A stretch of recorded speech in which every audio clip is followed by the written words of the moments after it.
AP CM Jagan ఢిల్లీకి వెళ్లడం, ప్రధాని సహా కేంద్ర పెద్దల్ని కలవటం, వినతుల చిట్టాను వారి ముందు ఉంచడం, పార్లమెంటు సాక్షిగా ఇచ్చిన హామీలు నెరవేర్చాలని కోరటం, ఇక వారి నుంచి సానుకూల స్పందన రావటం, ఆ తర్వాత ఢిల్లీ నుంచి గన్నవరంకు తిరుగు పయనం కావటం, ఇదంతా పరిపాటిగా మారుతోంది. కానీ హామీలు నెరవేర్చిన దాఖలాలేవి కనిపించట్లేదు. గడిచిన 5 నెలల్లో 4 సార్లు జగన్ మోదీని కలిశారు. అయినా పెద్దగా ఫలితం లేకపోయింది. దీనికి తోడు ఏపీలోనూ పాగా వేయాలని చూస్తున్న బీజేపీ జగన్ సర్కార్పై విమర్శల వర్షాన్ని కురిపిస్తోంది. మాఫియాలే ఏపీ ప్రభుత్వాన్ని నడిపిస్తున్నాయంటూ దాడిని తీవ్రతరం చేస్తుంది. అంతేకాదు, జగన్ శత్రువులతో బీజేపీ పెద్దలు సన్నిహితంగా మెలుగుతున్నారు. ఇదంతా వైసీపీకి మింగుడు పడటం లేదు. ఇంతకీ ఏపీ ఇచ్చిన హామీలు నెరవేర్చే ఆలోచన కేంద్రానికి లేదా? ఏపీలో పాగా వేయటమే బీజేపీ ముందున్న ప్రధాన లక్ష్యమా? అందుకే జగన్ సర్కార్పై దాడిని ఉధృతం చేస్తున్నారా? తేల్చేద్దాం క్లియర్ కట్ గా.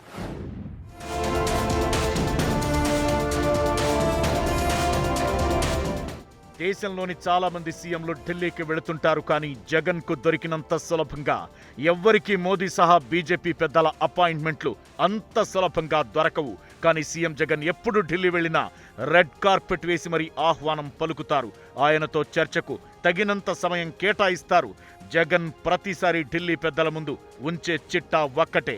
కాకపోతే వాటిని కేంద్ర ప్రభుత్వం నెరవేర్చిన దాఖలాలే కనిపించడం లేదు. 5 నెలల్లో 4 సార్లు జగన్ మోదీతో సహా పలువురు కేంద్ర మంత్రులను కలవడానికి అదే కారణం. జగన్ ఢిల్లీ పెద్దలను కలిసిన ప్రతిసారి విజ్ఞప్తులపై సానుకూల స్పందన అనే వార్తొకటి బయటకొస్తుంది.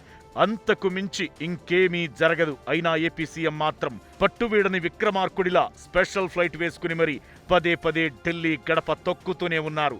పార్లమెంటు సాక్షిగా ఇచ్చిన హామీలు నెరవేర్చే వరకు వస్తూనే ఉంటాం, అడుగుతూనే ఉంటాం అన్నట్లుగా కనిపిస్తోంది వ్యవహారం.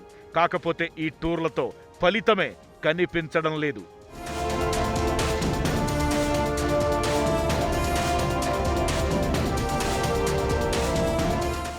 5 నెలల్లో వరుసగా 4వసారి జగన్ ప్రధాని మోదీతో సహా కేంద్ర మంత్రులను కలిశారు. ప్రధాని మోదీతో భేటీ సందర్భంగా పోలవరం ప్రాజెక్టు నిధుల విడుదల, నిర్వాసితులకు పునరావాస ప్యాకేజీపై చర్చించారు. అలాగే రిసోర్స్ గ్యాప్ కింద నిధులు, విభజన హామీలు, ప్రత్యేక హోదా సహా పలు అంశాలపై ప్రధానికి సీఎం జగన్ వినతి పత్రం అందజేశారు. పోలవరం కోసం 2900 కోట్లు ఖర్చు చేశామని, వాటిని రియంబర్స్ చేయాలని మోదీని సీఎం జగన్ కోరారు. తెలంగాణ డిస్కంల నుంచి రావలసిన బకాయిల అంశాన్ని కూడా ప్రధాని వద్ద ప్రస్తావించారు. 12 మెడికల్ కాలేజీలకు అనుమతులు ఇవ్వాలని కూడా కోరారు. అనంతరం కేంద్ర విద్యుత్ శాఖ మంత్రి ఆర్కే సింగ్తో భేటీ అయ్యారు. సుమారు అరగంట పాటు ఈ భేటీ కొనసాగింది. ఈ భేటీలో భాగంగా తెలంగాణ నుంచి ఏపీకి రావలసిన 6000 కోట్ల విద్యుత్ బకాయిలపై చర్చించారు. ఇలానే సాగిపోయింది జగన్ ఢిల్లీ టూర్. కాకపోతే ఈసారైనా ఫలితం కనిపిస్తుందా లేదా అన్నదే ప్రశ్న. ఈసారైనా కేంద్రం కరుణిస్తుందా లేదా అన్నదే క్వశ్చన్. దీనికి జవాబు చెప్పడం కష్టమే. నిజానికి వైసీపీ ఎన్డీఏలో లేకపోయినా అంతకు మించి స్నేహంగా మెలుగుతోంది. కేంద్రానికి అవసరమైనప్పుడల్లా అడిగినా అడక్కున్నా వైసీపీ ఎంపీలు తమ మద్దతు ప్రకటిస్తూనే ఉన్నారు. ఇంత చేస్తున్నా విభజన హామీల విషయంలో మాత్రం కేంద్రం ఎప్పుడూ మొండి చేయి చూపిస్తూనే ఉంది. అయినప్పటికీ సీఎం జగన్ మాత్రం బీజేపీ పెద్దల్ని పల్లెత్తు మాట అనకుండా సంయమనం పాటిస్తూనే ఉన్నారు. కానీ బీజేపీ నేతలు మాత్రం తగ్గేదేలే అంటూ మాటల దాడి చేస్తున్నారు.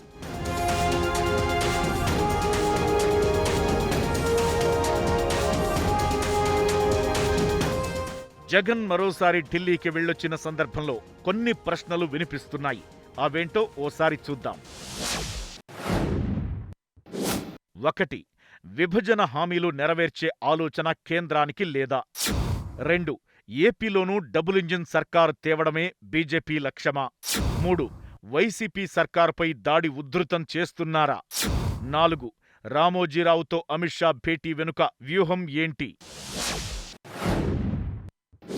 బీజేపీ వ్యూహాలు అంత ఈజీగా అర్థం కావు. అవి అర్థమయ్యేలోపు ఆ రాష్ట్రంలో కాషాయ జెండా ఎగురుతూ ఉంటుంది. ఇప్పుడు ఏపీలోనూ సిచ్యువేషన్ అలానే కనిపిస్తోంది. జగన్ ఎప్పుడు ఢిల్లీ వెళ్లినా నవ్వుతూ ఆహ్వానిస్తారు, గంటలు గంటలు చర్చిస్తారు. కానీ ఇచ్చిన హామీలేవీ నెరవేర్చరు. దానికి తోడు ఢిల్లీ పెద్దలే దాడిని ఉధృతం చేస్తుంటారు. అందుకే దీన్ని డబుల్ గేమ్ అనేది. ఏపీలో టీడీపీ జనసేనపై ఓ రేంజ్లో ఫైర్ అయ్యే వైసీపీ నేతలు బీజేపీ జోలికి మాత్రం పెద్దగా వెళ్లరు. ఒకవేళ విమర్శించాలనుకున్నా ఆచితూచి మాట్లాడుతారు. కానీ బీజేపీ మాత్రం అలా చేయడం లేదు. డైరెక్ట్ అటాక్ చేస్తోంది. ఏపీలోనూ డబుల్ ఇంజిన్ సర్కారుని తేవడమే లక్ష్యంగా అడుగులు వేస్తోంది. ఆ మధ్య బీజేపీ చీఫ్ జేపీ నడ్డా ఏపీకి వచ్చినప్పుడు లెఫ్ట్ అండ్ రైట్ ఇచ్చి పారేశారు.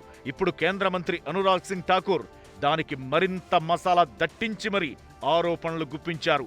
మద్యం, ఇసుక, డ్రగ్స్, భూ కబ్జాల మాఫియాలే ఏపీ ప్రభుత్వాన్ని నడిపిస్తున్నాయంటూ దాడి చేశారు. ఏకంగా జగన్ని లిక్కర్ కింగ్ అంటూ తీవ్ర ఆరోపణలు చేశారు. వైసీపీ 3 రాజధానుల ఆలోచనను తప్పుబట్టారు. ఒకే దెబ్బకు 2 పిట్టలన్నట్లుగా అవినీతిలో జగన్ కేసీఆర్తో పోటీ పడుతున్నారంటూ ఇద్దరు సీఎంలను టార్గెట్ చేశారు. ఈ మధ్య కాలంలో బీజేపీ పెద్దలు ఈ స్థాయిలో జగన్ సర్కార్పై విమర్శలు గుప్పించడం ఇదే తొలిసారి.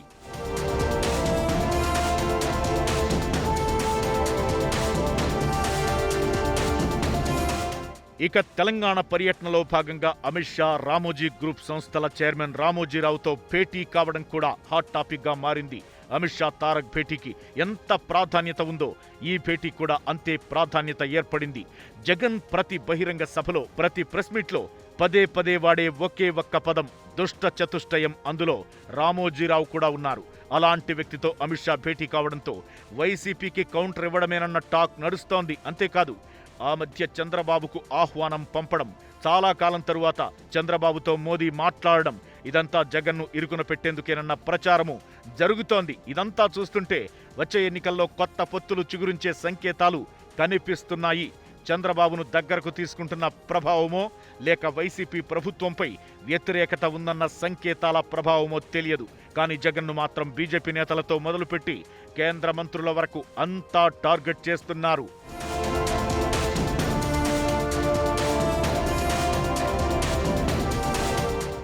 రాజకీయాల్లో శాశ్వత శత్రువులు, శాశ్వత మిత్రులు అంటూ ఎవ్వరూ ఉండరు. అవసరాన్ని బట్టి, అవకాశాన్ని బట్టి, సమయాన్ని బట్టి అందరి పాత్రలు మారుతూ ఉంటాయి. అధికారం కోసం అడ్డదారులు తొక్కుతూనే ఉంటాయి.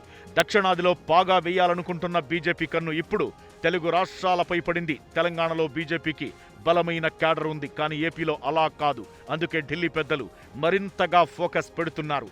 కేంద్ర మంత్రి అనురాగ్ సింగ్ ఠాకూర్ పర్యటనలో చేసిన విమర్శలు చూస్తుంటే బీజేపీ అధిష్టానం జగన్ విషయంలో రూటు మారుస్తోందా అన్న అనుమానాలు బలపడుతున్నాయి. జగన్ మాత్రం బీజేపీ ట్రాప్లో పడకుండా ఆచితూచి అడుగులేస్తున్నారు. కాకపోతే ఎన్నికల నాటికి బీజేపీ విమర్శలకు కౌంటర్ ఇవ్వక తప్పదు. అప్పుడు జగన్ ఎలా స్పందిస్తారన్న దానిపైనే భవిష్యత్తు రాజకీయాలు ఆధారపడి ఉంటాయి. ఇది మాత్రం క్లియర్ కట్.